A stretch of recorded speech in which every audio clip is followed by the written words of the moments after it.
Hi hello welcome back Shobha cooking channel. ಇವತ್ತಿನ recipe ತುಂಬಾ ಸುಲಭವಾಗಿ ಟೇಸ್ಟಿಯಾಗಿ ಹಾಗಲಕಾಯಿ ಚಿಪ್ಸ್ ಆದರೂ ಅನ್ಕೋಬೋದು ಅಥವಾ ಕಬಾಬ್ ಆದರೂ ಅನ್ಕೋಬೋದು. ಹಾಗಲಕಾಯಿದು ಮಾಡ್ತಾ ಇದ್ದೀನಿ ನೋಡಿ. ಇದು ಆರೋಗ್ಯಕ್ಕೂ ಕೂಡ ತುಂಬಾ ಒಳ್ಳೆಯದು ನೋಡಿ. ನಾವು ಹಾಗಲಕಾಯಿಯ ರೌಂಡ್ ಶೇಪಲ್ಲಿ ಕಟ್ ಮಾಡಿ ತೊಗೊಂಡಿದ್ದೀನಿ.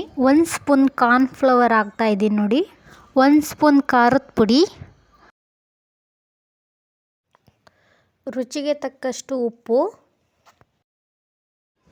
ಈಗ ಒಂದು ನಿಂಬೆಹಣ್ಣು ಹಿಂಡ್ತಾ ಇದ್ದೀನಿ.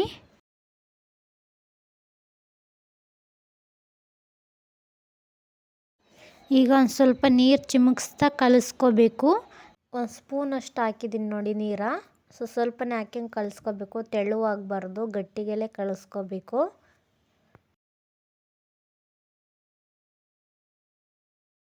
ನೀಟಾಗಿ ಮಸಾಲೆ ಹಿಡಿಯೋ ಹಾಗೆ ಮಿಕ್ಸ್ ಮಾಡ್ಕೊಂಡಿದ್ದೀನಿ ನೋಡಿ. ಈಗ ಡೈರೆಕ್ಟ್ ಆಗಿನೇ ಎಣ್ಣೆಗೆ ಹಾಕ್ಬೋದು ಅಥವಾ ಒಂದು ಅರ್ಧ ಗಂಟೆ ಕಾಲ ನೆನೆಯೋದಕ್ಕೂ ಕೂಡ ಬಿಟ್ಕೋಬೋದು. ಮಸಾಲೆಗೆ ಒಂದು ಅರ್ಧ ಗಂಟೆ ಕಾಲ ಚೆನ್ನಾಗಿ ನೆಂದಿದೆ ಹಾಗಲಕಾಯಿ. ಈಗ ಎಣ್ಣೆ ಬಿಸಿ ಮಾಡಿದ್ದೀನಿ. ಈಗ ಎಣ್ಣೆ ಬಿಸಿ ಆಗಿದೆ ನೋಡಿ. ಹಾಗಲಕಾಯಿ ಎಣ್ಣೆಗೆ ಹಾಕ್ತಾ ಇದ್ದೀನಿ. ಹಾಗಲಕಾಯಿ ಎಣ್ಣೆಗೆ ಹಾಕ್ಬಿಟ್ಟು ಸಣ್ಣವರೇನೆ ಇಟ್ಕೊಂಡು ಕರಿಬೇಕು.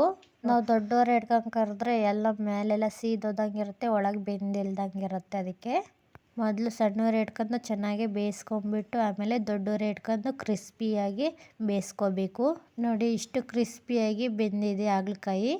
ಈಗ ತೆಗಿತಾ ಇದ್ದೀನಿ ನೋಡಿ. ಹಾಗಲಕಾಯಿ ಕಬಾಬು ಪರ್ಫೆಕ್ಟಾಗಿ ರೆಡಿಯಾಗಿದೆ. ತೆಗಿತಾ ಇದ್ದೀನಿ. ಅನ್ನ ಸಾಂಬಾರು ಜೊತೆನಾದರೂ ತಿನ್ಬೋದು, ಹಾಗೆ ಟೀ ಜೊತೆನಾದರೂ ಸರ್ವ್ ಮಾಡ್ಕೊಂಡು ತಿನ್ಬೋದು. ತುಂಬಾ ಟೇಸ್ಟಿಯಾಗಿರ್ತೈತೆ. ಸ್ವಲ್ಪನೂ ಕಹಿ ಕೂಡ ಇರೋದಿಲ್ಲ, ಅಷ್ಟು ಟೇಸ್ಟಿಯಾಗಿರ್ತೈತೆ. ಒಮ್ಮೆ ಟ್ರೈ ಮಾಡಿ. ವಿಡಿಯೋ ಇಷ್ಟ ಆಗಿದ್ದಲ್ಲಿ ಲೈಕ್ ಮಾಡಿ, ಶೇರ್ ಮಾಡಿ, ಕಮೆಂಟ್ ಮಾಡಿ, ಹಾಗೆ ಸಬ್ಸ್ಕ್ರೈಬ್ ಮಾಡ್ಕೊಳ್ಳಿ. Thank you.